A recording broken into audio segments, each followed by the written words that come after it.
பணி பாதுகாப்பு, பணிச்சுமை குறைப்பு, காலி பணியிடங்களை நிரப்புதல் உள்ளிட்ட 9 அம்ச கோரிக்கைகளை வலியுறுத்தி வருவாய்த்துறை ஊழியர்கள் திருவண்ணாமலை வேலூர் சாலையில் மறியல் போராட்டத்தில் ஈடுபட்டனர். இது பற்றிய விவரங்களை நம்முடைய செய்தியாளர் சசிகுமாரிடம் கேட்கலாம். சசிகுமார், விவரங்கள். வணக்கம் ஷாம். திருவண்ணாமலை மாவட்ட ஆட்சியர் பெருந்திடல் நுழைவாயில் முன்பாக திருவண்ணாமலை வேலூர் சாலையில் வருவாய்த்துறை சங்கங்களின் கூட்டமைப்பு சார்பில் 9 அம்ச கோரிக்கைகளை வலியுறுத்தி மாபெரும் மறியல் போராட்டத்தில் ஈடுபட்டனர். இதனால் சுமார் 15 நிமிடத்துக்கு மேலாக திருவண்ணாமலை வேலூர் சாலையில் போக்குவரத்து பாதிப்பானது ஏற்பட்டது.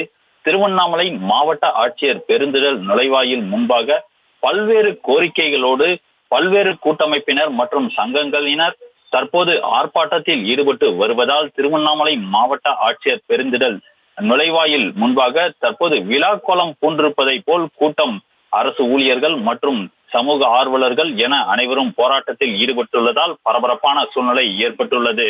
இந்த நிலையில் திருவண்ணாமலையில் வருவாய்த்துறை சங்கங்களின் கூட்டமைப்பு சார்பில் 9 அம்ச கோரிக்கைகளை வலியுறுத்தி, அதாவது வருவாய் மற்றும் பேரிடர் மேலாண்மை துறை மற்றும் மாநில அளவைத்துறையின் பணித்துணையை கருத்தில் கொண்டு அனைத்து நிலைகளிலும் வெளி முகமை, ஒப்பந்த, தற்காலிக மற்றும் தொகுப்பூதிய பணி நியமனங்களை முழுமையாக கைவிட வேண்டும்.